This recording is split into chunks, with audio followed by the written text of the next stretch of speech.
오늘 말씀을 통해서 약함 가운데 더욱 강하게 되는 은혜, 이런 제목으로 함께 8월 첫날 하나님께서 우리에게 주시는 말씀을 나누도록 하겠습니다.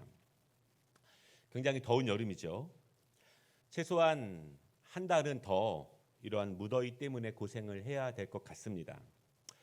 일하시기도 힘들고, 그리고 공부하는 학생들도 힘들고, 또 매해 이런 여름을 경험하게 되지만 매해 경험하고 또 수십 년 경험했지만 좀처럼 잘 이렇게 적응하기가 쉽지 않은 여름 시간이 되었습니다.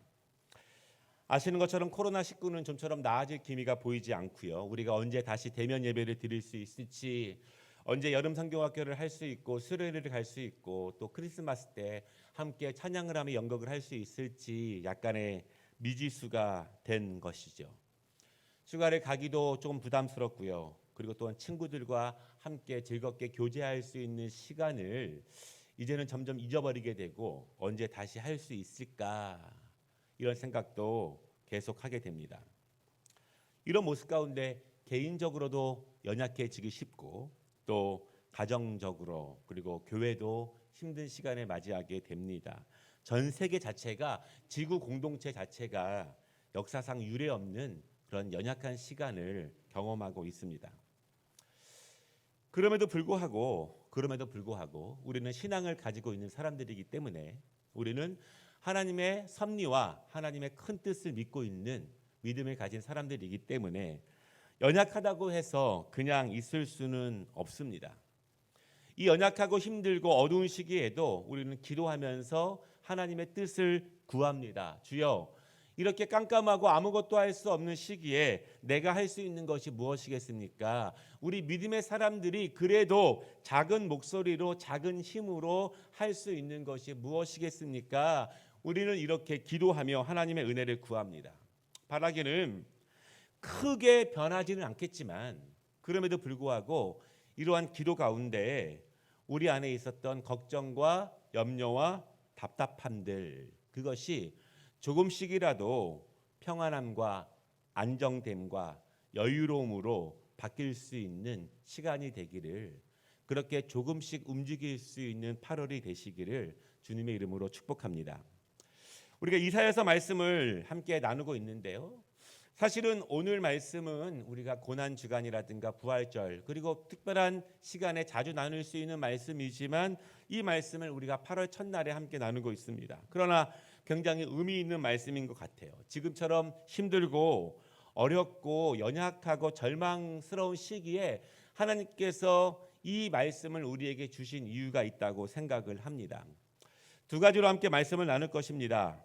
첫 번째는요, 종은 상하지만 받들어 높이 들려질 것이다.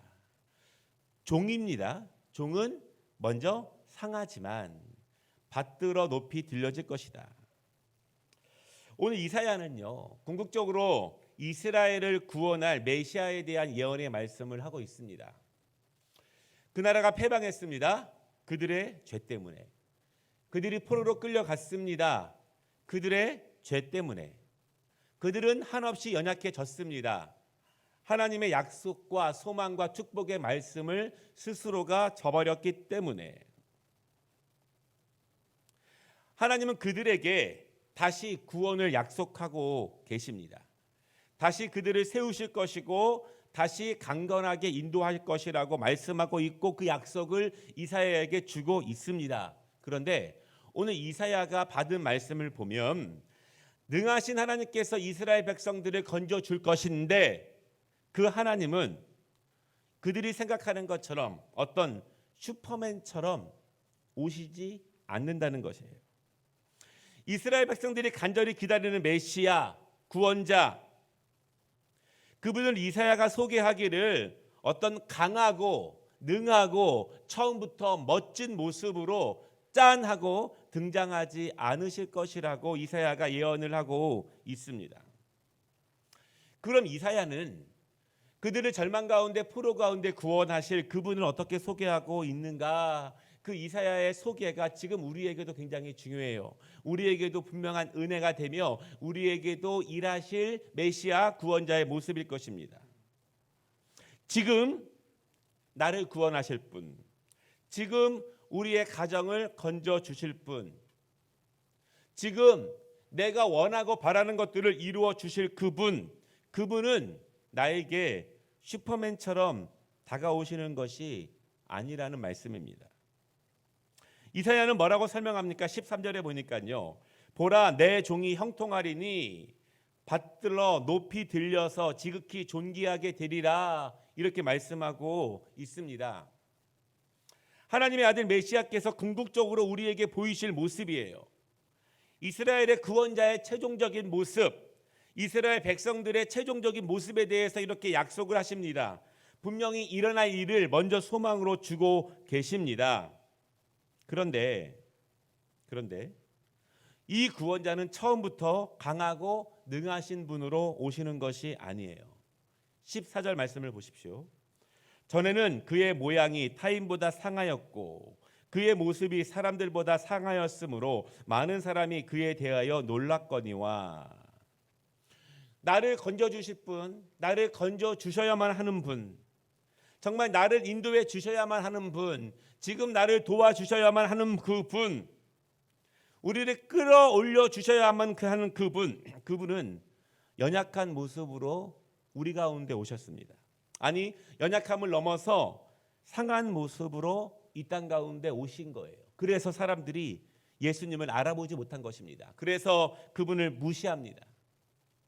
예수님을 볼 때 사람들은 전혀 기대하지 않았습니다. 예상하지 못했어요.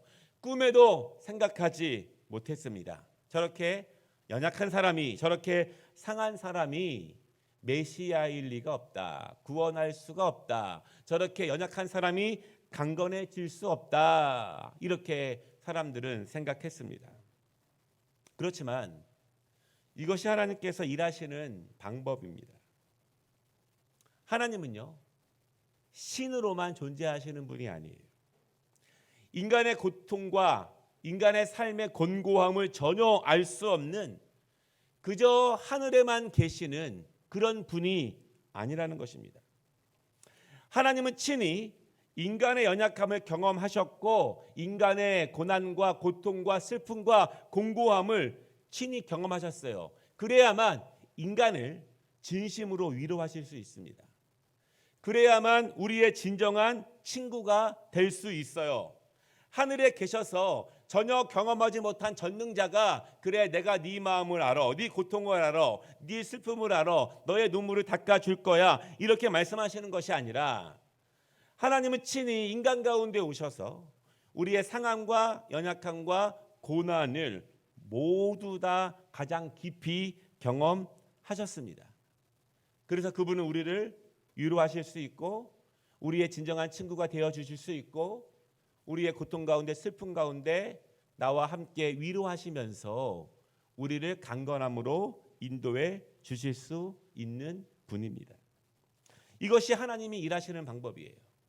우리가 동의 못해도 어쩔 수 없어요. 내가 다 이해하지 못해도 어쩔 수 없습니다. 하나님은 이렇게 일하십니다. 먼저 우리 가운데 낮은 모습으로 오셔서 상하고 연약한 모습이지만 그 모습이 우리 모습 아니겠습니까? 지금 우리의 모습 아니겠습니까?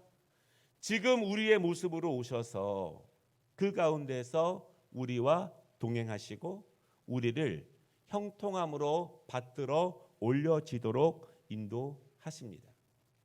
연약하고 힘들고 답답하고 미래가 불투명하고 뜻대로 되는 일이 없을 수 있어요. 이렇게 안 되면 좋겠지만 사실은 이렇게 일하시는 것이 하나님의 뜻이고 우리 인간의 연약한 모습이고 우리가 하나님을 필요로 하는 이유일 것입니다. 바라기는 우리는 굉장히 연약하고 힘든 시기에 있지만 주님이 우리 가운데 계시고 우리의 고통과 우리의 슬픔 가운데 일하시고 계심을 다시 한번 분명히 믿는 8월 첫날 되시기를 주님의 이름으로 축복합니다. 두 번째 말씀은요, 우리의 연약함이 마지막이 아니라는 거예요. 병환 중에 계신 성도들이 계세요. 고통 가운데 울면서 전화하시는 분도 계시고요. 또 우리 부모님들 굉장히 연약한 가운데 계신 분들이 많이 계십니다. 삶의 공고한 가운데 있는 아름다운 교회 성도들이 계시고요. 또 경제적인 힘듦과 가정적인 어려움과 또 관계 때문에, 미래 때문에, 자녀 때문에, 또 심리적으로, 영적으로 힘든 가운데 계신 분들이 많이 계십니다. 그럼에도 불구하고 우리가 분명히 믿어야 할 것이 있다면, 분명한 사실은 이 연약함이 지금 상태가 마지막이 아니라는 것입니다. 우리는 연약함 가운데, 절망 가운데, 이렇게 힘든 가운데 그냥 고생하다가 그냥 이렇게 끝나지 않는다는 거예요. 분명한 사실입니다. 분명히 믿으시기 바랍니다. 왜 그럴까요? 두 가지 이유가 있어요. 첫 번째는요, 내 연약함을 주님이 대신 지시기 때문이에요. 대신 감당하시기 때문입니다. 4절 말씀을 보십시오. 그는 실로 우리의 질고를 지고 우리의 슬픔을 당하였거늘. 우리의 연약함이 모두 우리의 몫이 아니라는 거예요. 물론 때로는 인간 자체가 연약함으로 태어났지만 때로는 우리 스스로의 연약함과 죄 때문에 우리가 짊어지고 있는 그 연약함과 고통까지도 모두 우리가 감당해야 되는 몫이 아니라는 것입니다. 만약 그렇게 해야 된다면 우리는 이 세상을 얼마나 절망 가운데 무거운 짐을 끝까지 지고 마지막까지 살아가겠습니까? 예수님이 우리를 구원하신다고 하는 것은 우리 가운데, 연약함 가운데, 약함 가운데 친히 내려오셔서 우리의 짐을 대신 짊어지시고 우리의 고통 가운데 함께 하시면서 주님의 함께 하시는 동행이 시작되는 것입니다. 우리가 낮은 곳에 있습니다. 어려움 가운데 있어요. 절망 가운데 있어요. 저 구덩이 안에 빠져 있습니다. 그때 주님이 오셔서 저 구덩이 안에서 갑자기 능하신 손으로 우리를 높은 곳으로 올려주시는 것이 아니라는 거예요. 하루아침에 내가 짊어지고 있는 모든 문제들이 눈 깜짝할 사이에 해결되는 그런 모습이 아니라는 것입니다. 주님은 친히 내가 있는 연약함, 슬픔, 고통, 그 낮은 곳으로 내려오시고 내 손을 붙잡고 내가 짊어지고 있는 그 짐을 대신 지시면서 힘이 빠지고 올라갈 수 없을 만큼 연약해져 있는 우리를 친히 이끌고 한 걸음 한 걸음 앞으로 그 밖으로 우리를 인도해 내시는 것입니다. 우리는 때로는 주님이 능하신 손으로 저 낮은 곳에서 우리를 저 높은 곳으로 한 번에 인도해 주시기 원하겠지만 주님은 그렇게 일하시지 않아요. 주님은 낮은 곳으로 친히 오셔서 우리와 함께 한 걸음씩 올라간다는 것을 믿으시기를 바랍니다. 5절 말씀을 보면은요, 구원이라는 말 대신 우리는 구속, 대속 이런 말을 씁니다. 이 자체가 대신 감당한다는 거예요. 대신 감당한다는 거. 우리 힘으로 그것을 해결할 수 없기 때문에, 우리의 짐을 스스로 해결할 수 없기 때문에 주님이 대신 짊어지고 가십니다. 주님이 대신 값을 치르셨고 대신 감당하십니다. 우리의 연약함이 온전히 내 몫이 아니기 때문에 우리는 이 연약함이 마지막이 아닙니다. 주님께서 우리 가운데 찾아오셔서 우리의 짐을 짊어지시고 한 걸음씩 올라갈 수 있는 영적, 육적 은혜를 맛보시는 8월 되시기를 주님의 이름으로 축복합니다. 이 연약함이 마지막이 아닌 두 번째 이유가 있어요. 두 번째 이유는요, 우리의 능력이 아니라 주님의 은혜로 우리는 연약함을 벗어버릴 것이다. 물론 우리가 최선을 다해야 합니다. 열심히 노력해야 돼요. 또한 열심히 기도하고 우리의 연약함 가운데에서 벗어나기 위해서 애쓰는 것이 중요해요. 그러나 세상 사람들과 믿음의 사람들의 가장 큰 기준은 내가 온전히 할 수 있다, 그것이 아니라 주님께서 나와 함께 하심으로 주님의 능력으로 내가 강건해질 수 있다는 것을 분명히 믿는 거예요. 누가 중심인가? 누가 주인 되시는가? 나를 이끌고 가고 있는 궁극적인 힘은 어디에 있는가? 길 희종이라고 하는 유명한 종교 철학자가 최근에 이런 말씀을 하셨어요. 세계에 어떤 종교가 있느냐? 그분의 스승인 하버드 대학의 종교학 교수의 이야기를 전하면서 세계의 종교는 기독교, 불교, 이슬람교, 그리고 막시즘, 이데올로기로 사상으로 모든 것들을 분리하고 신봉하려고 하는 사람들의 무리들. 그리고 마지막 5번째로 세속적 휴머니즘. 다시 말씀드리면 자기 자신의 중심이 극도화되어 있고 자기 자신의 가치와 생각과 주관으로만 살아가고 있는 사람들.